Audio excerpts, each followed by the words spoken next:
Dinhata NRC হেনস্থা ও শিলিগুড়িতে উত্তেজনা ছড়ানোর অভিযোগে তৃণমূলের সম্প্রীতি মিছিল।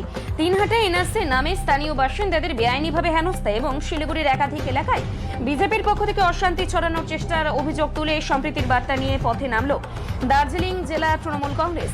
শনিবার দুপুরে শিলিগুড়ির বাঘাযতীন পার্ক থেকে শুরু হয়ে সম্প্রীতি মিছিল এয়ার ভিউ মোড় পর্যন্ত যায়। মিছিলের সামনের সারিতে নেতৃত্ব দেন শিলিগুড়ির মেয়র তথা তৃণমূলের জেলা সভাপতি গৌতম দেব। দলের অন্যান্য নেতৃত্ব ও কর্মীরাও এই মিছিলে অংশ নেন।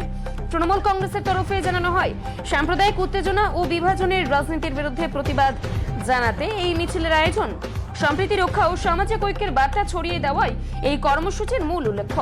মিছিলে অংশগ্রহণকারীরা ধর্মের নামে বিভাজন নয়, সম্প্রীতির বাংলায় বিভেদের রাজনীতি চলবে না, এই ধরনের স্লোগান দিতে থাকেন।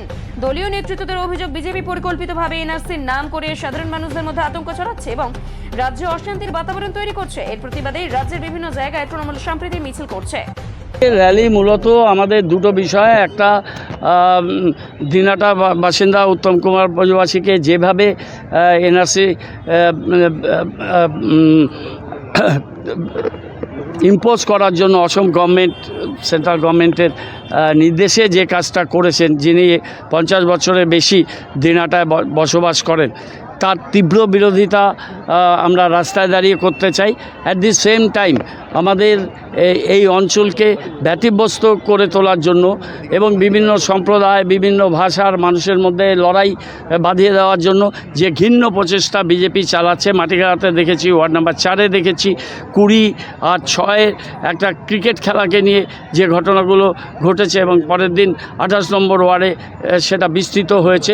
জনপ্রতিনিধি, বিশেষ করে 2জন এমএলএ, তাদের লিডারশিপে বিজেপি যেভাবে তারা এই বিভাজন, ধর্মীয় বিভাজন, ভাষার বিভাজন করে এবং এই শান্তিপূর্ণ সহাবস্থানের জায়গা শিলিগুড়ি তাকে ব্যতিব্যস্ত করার চেষ্টা করছে, বিভাজনের রাজনীতি করছে, তার বিরুদ্ধে আজকে আমরা একটা ব্যাপক মানুষকে নিয়ে, সমস্ত ভাষা, ধর্ম, বর্ণের মানুষকে নিয়ে আমরা খুব বড় র্যালি আজকে আমরা বাঘাযতীন পার্ক থেকে মহানন্দা পর্যন্ত যাব।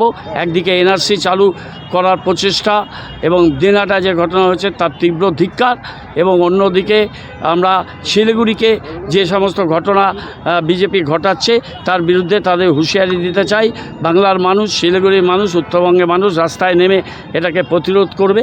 তারা মানুষকে সংগঠিত করে এদের বিরুদ্ধে আমরা সংঘবদ্ধ প্রতিবাদ এবং প্রতিরোধ গড়ে তুলব। এটা কি মানে ভোট আসার আগে কি আরও এরকম ঘটনা বাড়বে? যত ভোট আসবে ততই তারা এই ধরনের ঘটনা ঘটবেন। আমরা সজাগ আছি এবং মানুষকে সজাগ, সচেতন এবং সংঘবদ্ধ করে এর বিরুদ্ধে আমাদের লড়াই এবং সংগ্রাম চলবে।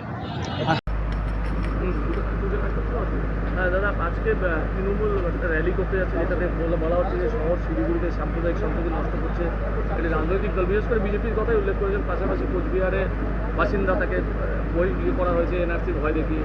এগুলো নিয়ে র্যালি আছে তৃণমূলের, কীভাবে দেখছেন ওভারঅল প্রোটেস্টটা? দেখুন, এই রাজ্য শান্তির মরুদ্যান। শিলিগুড়ি শহরেও তো শান্তিই রয়েছে, তবে শান্তিটা শ্মশানের কিনা সেটা রাজ্যবাসী জানতে চায়। মুর্শিদাবাদ, মালদা, শিলিগুড়ি সব জায়গাতেই তো শ্মশানের শান্তি বিরাজ করছে।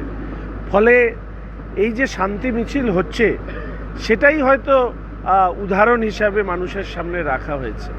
সাম্প্রদায়িক সম্প্রীতি তো মানুষ দেখেছে, মুর্শিদাবাদে দেখেছে, মালদায় দেখেছে, এমনকি আমাদের শিলিগুড়ি শহরও দেখছে।